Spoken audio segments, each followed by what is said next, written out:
crossing Highway 98 as I leave Okeechobee after seeing Dad again. He's doing much better, getting reestablished in his rehab. I want to shoot this meadow. It's my digital camera.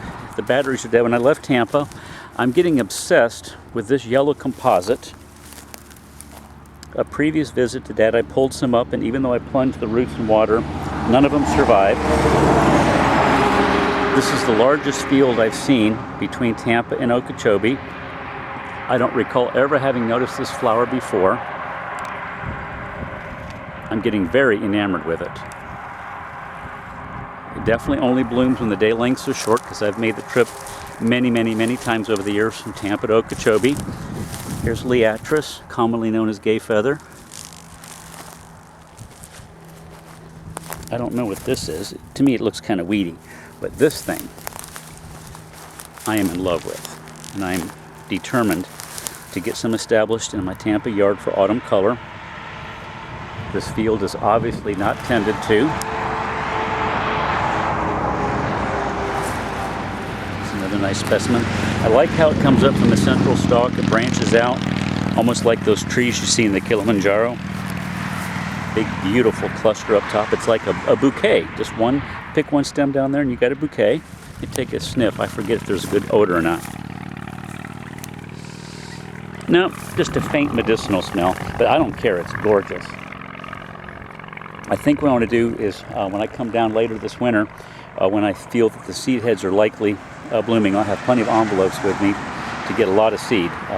Like I said, last trip I pulled up several, and the roots seemed to come intact. Plunge them in water, and they died very quickly in Tampa. I had originally thought that they might be a perennial when I saw them from the road, but the fact that they come up from one single stalk, there's no division at the base, and the fact that they died so quickly makes me think that it's an annual. Get close up to the foliage if I can.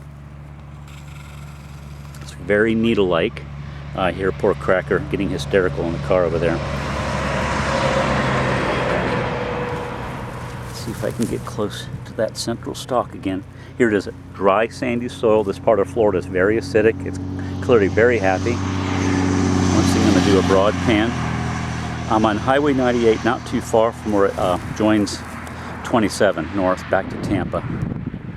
It's about 1 in the afternoon, I think, so the sunlight's a little harsh. I'm hoping the color doesn't come through too bleached out, but there's Liatris everywhere, and I'd forgotten just how much I like Liatris. In Colorado, I used to use a hybrid form in my gardens. I'm going to cut this short a minute because poor old Cracker is getting mental over there. I think he thinks I'm going to abandon him. The poor little guy had been abandoned so many times before I got him.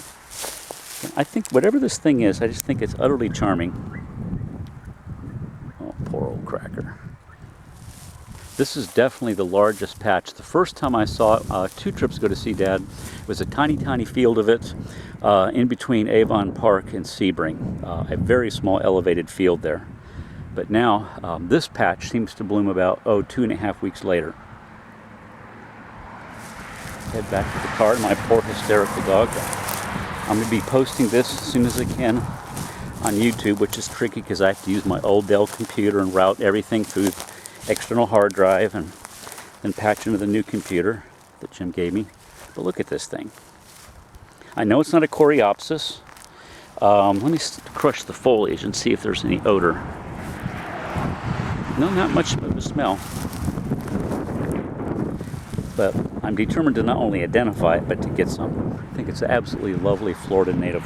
It's got to be a native. It just seems to be too endemic here. Well, I guess it could be invasive, but I don't know. My instincts tell me it's native. Let me see if I can get up really close. Let me put my finger in for scale so you can see the size of the bloom. So, a nice size bloom. Isn't that lovely? Bye-bye, y'all.